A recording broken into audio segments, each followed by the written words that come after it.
It started how any unexpectedly awesome thing starts, with a girls' trip. In 2010, I took a girls' trip out to Scottsdale, Arizona. My cousin Cheryl bought us food tour tickets. What's a food tour? I had no idea at the time. I soon came to find that food tours combined all the very best things: food, fun, adventure, and learning. And I also found out that food tours are in most major cities. So I took that concept from Scottsdale, Arizona, and brought it back to Canton and started Canton Food Tours in May of 2012.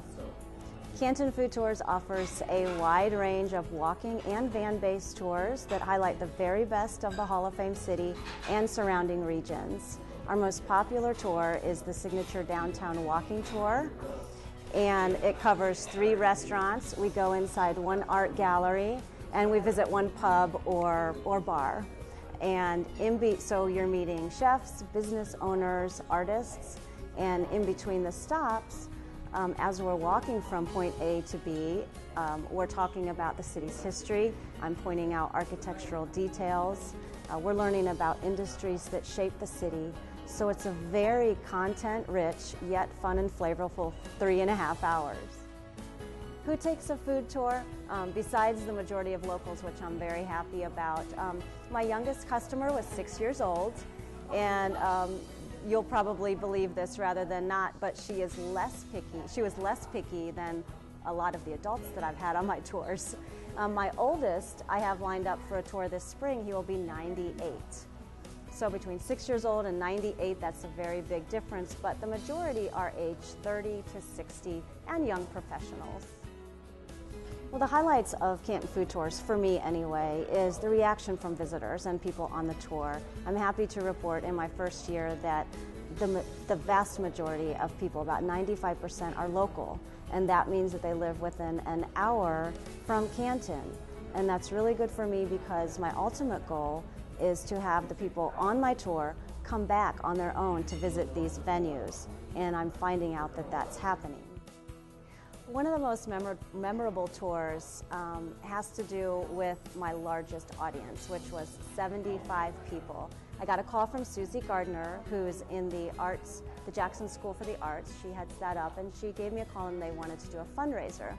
She said, how about 100 people? I said no. And then we got it down to 75.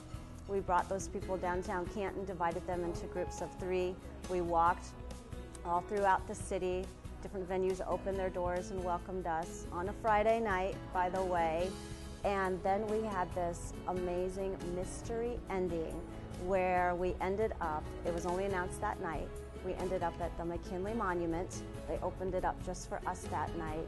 Brittany Carey, who's a local jazz opera singer, sang in the rotunda, and then we went downstairs in the seldom seen basement to wrap it all up. So that was a big fundraiser for the Jackson School for the Arts, and definitely one of the highlights of my first year.